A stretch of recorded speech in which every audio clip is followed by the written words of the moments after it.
Hai. Juga kita di sini dari tim media sosial Perwira Toms mau ngobrol santai-santai aja, sebenarnya tentang terakhir masa kalian di Toms sebagai mahasiswa terakhir di Toms gitu. Sebelumnya kayaknya banyak banget yang belum tahu juga, mungkin kira-kira bisa perkenalkan diri dulu nggak, dari Kak Agus dulu deh boleh. Atau Kamu lah. aku dulu ya? Apa gimana nih, kok berantem? Enggak, aku dulu. Oke. Nama saya Agustinus Kadepa, kalau nama lengkapnya. Saya dari Papua. Saya ke sini 2019 ya. Iya. Bersama teman saya Ira, kebetulan kami ketemu di satu asrama. Alamatnya di Jalan Usofa, dekat Sabladin. Usofa nomor 21. Jurusan saya sedang ambil teknik lingkungan, magister teknik lingkungan di Tomsk Polytechnic University di Rusia. Kalau misalnya Kak Rara sendiri bisa nggak perkenalkan dirinya? Ya boleh. Nama saya Ira Fawina, biasa dipanggil Rara. Saya kuliah di Tomsk Polytechnic University, jurusan Quality Management. Asal kota, saya tinggal di Bogor. Nah, kalau boleh tahu, kalau misalnya kita tahunya nih, kan kakak-kakak udah pada defense bukan sih?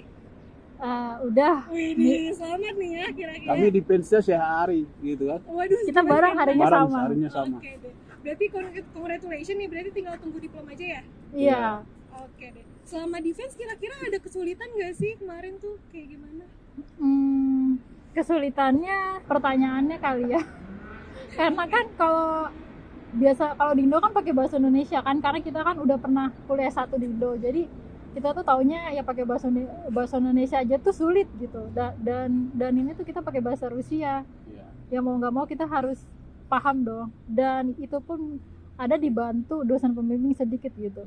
Kayak ini maksudnya mereka nanya ini loh gitu. Tapi kalau misalnya untuk ngejawabnya, insya Allah ya kejawab semua sih pertanyaan yang diajukan sama komisi. Oh gitu, wah keren. Berarti sekarang udah selesai, tinggal tunggu diploma ya? Iya. Kalau misalnya Kak Agus sendiri gimana Kak kemarin defense-nya? Oh iya, kalau di pen saya itu, saya juga tidak beda jauh dari Ira, teman saya. Saya juga mengalami sedikit kesulitan karena bahasa formal Rusia itu beda dengan bahasa harian yang biasa digunakan di jalan. Terus untuk pertanyaan yang diajukan, saya berusaha ya minta petunjuk dari pembimbing. Lalu kalau memang saya tidak paham, saya gunakan dalam bahasa Inggris. Ya karena dosen saya kebanyakan profesor dan mereka mengerti. Gitu sih. Berarti kira-kira kan dari semuanya pakai bahasa Rusia dan segala macam. Di Rusia ini ada nggak sih selama pembelajaran di kota Tomsk di Rusia, ada culture shock nggak yang kalian rasakan selama di Rusia? Boleh deh dari Kak Agus dulu. Waduh, kalau culture shock-nya itu tentu saja ada. Pertama itu saya ketika datang itu, wah orang Rusianya itu murung-murung gitu. Ini kok saya mau komunikasi dengan mereka, walaupun bahasa Rusia saya sedikit-sedikit, tapi dengan adanya kebiasaan mereka yang mungkin tidak bersahabat ya. Kalau kita beda dengan Indonesia. Kalau Indonesia lihat orang baru, wow ini orang baru, gitu kan? Malah ya? kita yang semakin exciting untuk mendekati mereka gitu. Tapi kalau di sini beda.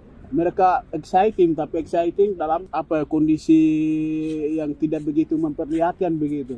Jadi kita orang baru itu rasanya minder gitu. Wah ini kok bergaul dengan mereka ini gimana? Itu yang pertama. Terus yang kedua yang saya alami itu sedikit perbedaan pendidikan sih sama Indonesia dengan Rusia.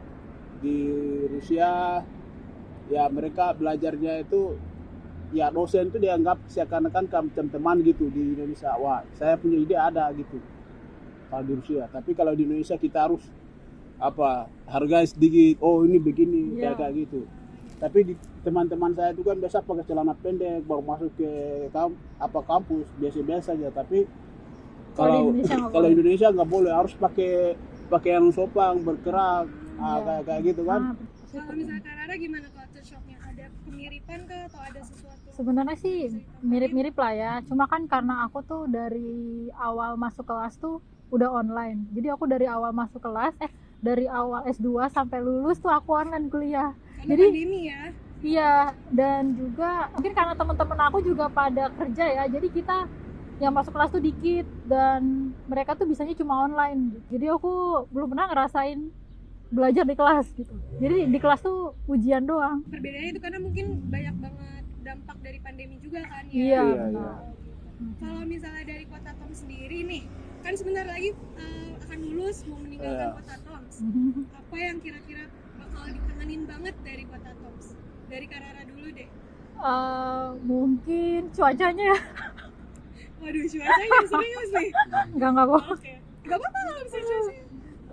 Terus juga kotanya tuh asri, nggak apa ya, beda ya sama Jakarta ya. Kan kalau di Jakarta tuh ya tahu sendiri lah kayak gimana, dan kayak ya asri lah. Terus nyaman. Tenang, Kalau buat tenang. belajar, buat belajar di sini tuh nyaman, terus juga tenang. Ya, kayak gitu. Kalau Kak Agus sendiri, Oh iya, bagi pemirsa yang nonton video kami, saya pertama-tama bilang kepada saudara-saudara untuk harus belajar di Toms. waduh. Dengan alasan. Boleh. Dengan alasan ada beberapa hal yang saya tertarik. Yang pertama itu Toms itu kota yang paling tenang di Rusia, Paling tenang ya. paling tenang. Oke. Orang-orangnya adem-adem gitu. Terus salah satu yang terkesan di Toms itu, ketika barang Anda lupa di salah satu tempat, mereka kan ingat kamu gitu. Misalkan saya pernah contohnya lupa ATM saya di salah satu kafe, terus mereka simpan selama 2 minggu. Wah, ini luar biasa, saya pikir. Saya benar-benar akui bahwa Toms ini adalah kota studi yang benar-benar memproduksi manusia-manusia yang punya intelektual yang bagus. Iya ya, setuju ya Ira untuk itu. Ya. Selain itu, Toms ini uniknya itu ada salju yang memang memberikan kami selalu ingat ya. Karena di Indonesia kita tidak punya salju. Ya saya juga pernah lihat Ira main salju itu gimana gitu. Kapan? Iya.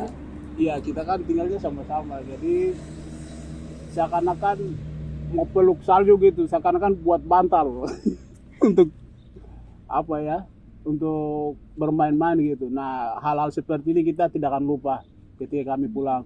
Terus selain itu apa lagi ya Ira? Dinginnya, terus Iya, panasnya, Ah iya. gitu. Cuacanya sih. Cuacanya sih. Berarti kalau misalnya ngomongin tentang dingin dan cuaca, kira-kira yang paling dingin pernah ngerasain minus berapa sih di Toms tuh? Minus 41 ya? Enggak sih? 43 waktu itu 43 ya? Iya, 43. Pernah nggak sih? Gimana tuh Pernah. rasanya di minus Wah. 43? Rasanya tuh kayak muka tuh kayak di masker. Iya. Enggak sih? Ya bener-bener kita nggak bisa. Terus Iya, iya. bulu mata tuh semua, alis Iya. juga, dan Iya. ya dingin banget sih. Gimana ya? Iya, Ya. iya. Setuju. Seakan-akan darah itu kayak macam gimana gitu, Oh, iya. nggak bisa bergerak ya, Iya. Kayak beku gitu. kayak buku gitu. Oke, setelah dari Toms pulang ke Indonesia atau mungkin nggak tahu kemana selanjutnya, kira-kira persiapannya rencananya mau apa ya selanjutnya ini? Kalau boleh tahu. Siapa saya Ira? Dari Kak Agus dulu deh. Oh ya, kalau saya tentu ya kalau kita belajar ya kita mungkin mau buat sesuatu di Indonesia kan, entah di mana saja di Indonesia. Kalau saya dari Papua, ketika saya pulang ya tentu saya akan buat sesuatu, punya rencana-rencana begitu. Mantap. Iya, itu kan. Terus kalau saya ya setidaknya pulang apa yang saya peroleh di sini, saya akan belajar bagian bagian pengolahan air khususnya. Jadi kalau di Papua memang masalah itu masih ada, bukan saja di Papua tapi di berbagai daerah masih ada persoalan terkait dengan air. Saya berencana untuk bagaimana memproduksi air bersih khususnya untuk masyarakat yang tinggal di bagian pedalaman. Terus di perkotaan juga ada sebagian daerah yang sudah tidak disuplai bagus ya dari pemerintah. Ya, itu menjadi perhatian ketika saya kembali ke Papua. Kalau misalnya Kak Rara sendiri, kira-kira apa rencananya nih selanjutnya? Rencananya sampai Indo ya. Mungkin sama sih, maksudnya kayak Kak Agus ya, mungkin kita cari kerja mas. cari kerja kali ya.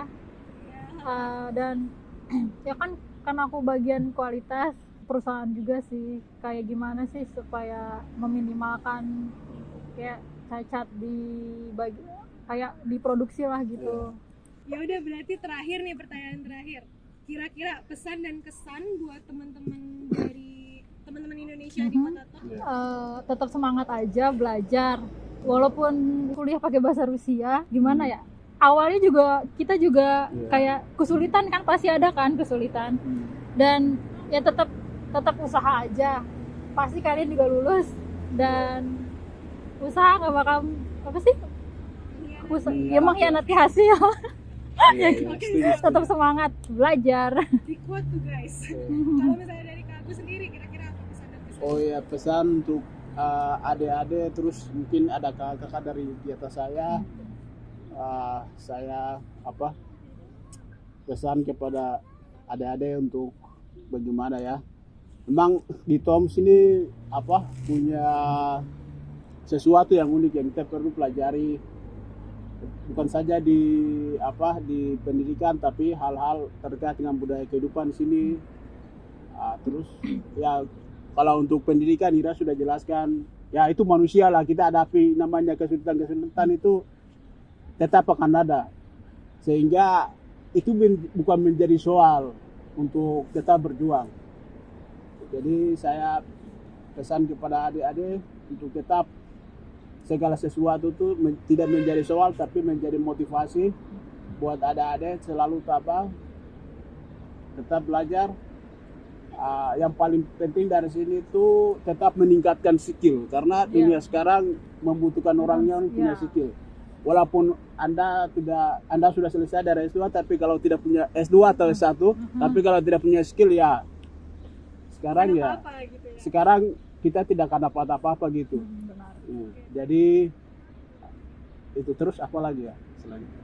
Udah kali Ya udah ya, gitu aja. Oke, Terima kasih. Thank you ya atas waktunya nih.